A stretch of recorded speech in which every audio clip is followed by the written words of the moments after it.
I really believe that there's a soul that connects all living beings. There's like a source. Some people call it God, love, the universe. I'll take any of the names. I don't really care. And that source to me is what all my art comes from. It's what birds know to migrate from, like instincts. There are these pieces of information and talent and things that don't have real explanations of where they come from, and I think they come from that source.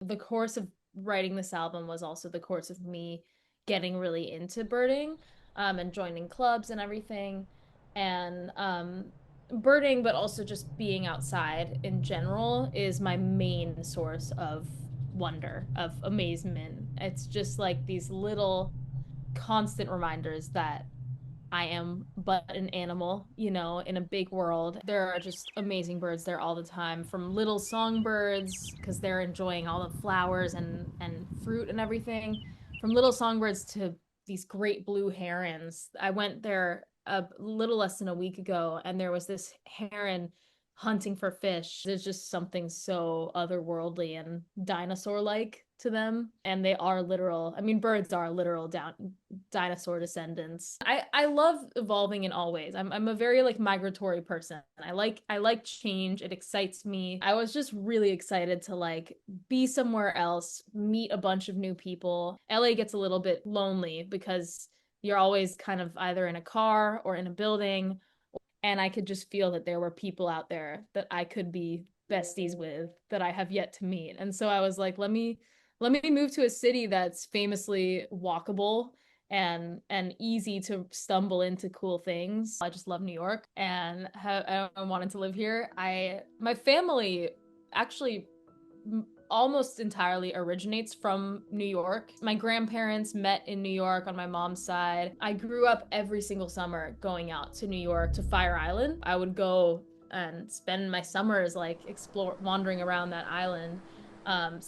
New York's a very meaningful state to me, and I was in the mood for some more meaning in my life. I wasn't attending college, but I didn't want to miss out on like learning things. A couple years ago, when I was still living in LA, I signed up for some classes at SMC, which is a community college, and I was just like, let me take some courses. I took philosophy, I took astronomy, and it was cool. Like I didn't do it for credit, and I'm really glad I did. We read Ralph Waldo Emerson, one of his essays, self-actualization, that inspired me a lot on the change front. Like we talk about migration.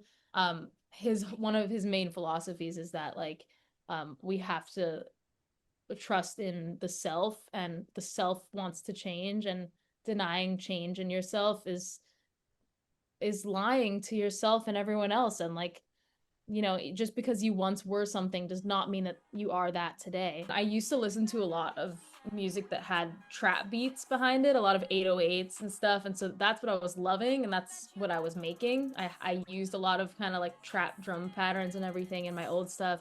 And now this album is way more of a dancey pop album. And that's because I've been listening to dance pop, like to fun, synthy, four on the floor dance stuff. And so of course I'm compelled to make stuff that sounds like that. I love evolving in all ways. I'm a very like migratory person. I like change. It excites me. I'm always excited to make a change, and I was excited to do that for my music because my biggest song, No Wind Resistance, like that blew up right at the end of me being 17. And so my fans met me as a kid, and I was really excited to say hello as an adult. That's why I was even more excited to call it the Migration Tour, because it's not just the field guide tour. It's not just my new album. It is a migration into this new era of my music. So it, even though I didn't plan for it to be happening when the album wasn't fully out, it actually ended up being a blessing, because by doing that, I get to make the set list a real compilation of all my sounds if the tour happened right when the album was out, I would have wanted to do way more of the new stuff. And then I would have had to be so selective about my old stuff and maybe only play like 5 songs. But with this timing, we have all the singles from the new album out. So I'm playing all of those, and I'm playing a few unreleased songs from the album. And then I'm playing this compilation of like my different chapters, and it feels almost like Taylor Swift era's tour. Like it's like I'm taking the audience through a migration of my sounds, and there's nostalgia in that. I'm just remembering the session where I was really, really tired that day. The overthinking side of me would have been like, oh my gosh, I'm tired and I can't think of any lyrics, and this session is a fail. Like I have nothing to say. But I shifted a little bit. I was like, I'm tired and that's okay. The session caught me at a tired day, but what can I do today and feel good about it? And I just remembered the what he was working on. It was very purple and red to me. And so I like had this vocal melody I was singing with no words, and then the word purple and red kept coming into the melody, and it sounded ridiculous. It was like my brain wants to sing la la la and talk about the colors purple and red, and so I just let that out and didn't judge it, and it became maybe my favorite song on the album. I love that one. I flew to London the summer of 2024 and met up with Jessica Winter, who's a producer and writer and artist. We just did a bunch of sessions together, and Price of Pop was born in London. That's one of my singles. And I literally get a British accent in in the chorus of it. Like if you listen closely, I have a secondhand English accent, like unintentionally. I'm like the price I pay for pop. Like I literally sound British. So that's how the environment affects me. It's about the experience of being a pop performer, and it's cool to have a second perspective on it. The collab was we Jessica and I were writing the song in her studio, and I was like, "Do you want to put a feature on this? Do you want to put a verse on?" Because I her artist project is also amazing, and she put a verse on it.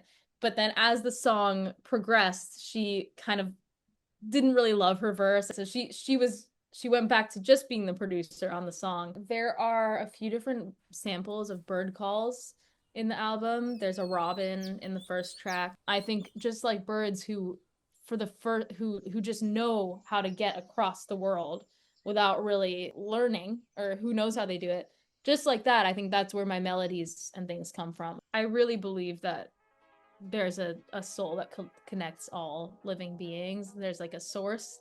Some people call it God, love, the universe. I'll take any of the names. I don't really care. And that source to me is what all my art comes from. It's what birds know to migrate from, like instincts. There are these pieces of information and talent and things that don't have real explanations of where they come from, and I think they come from that source.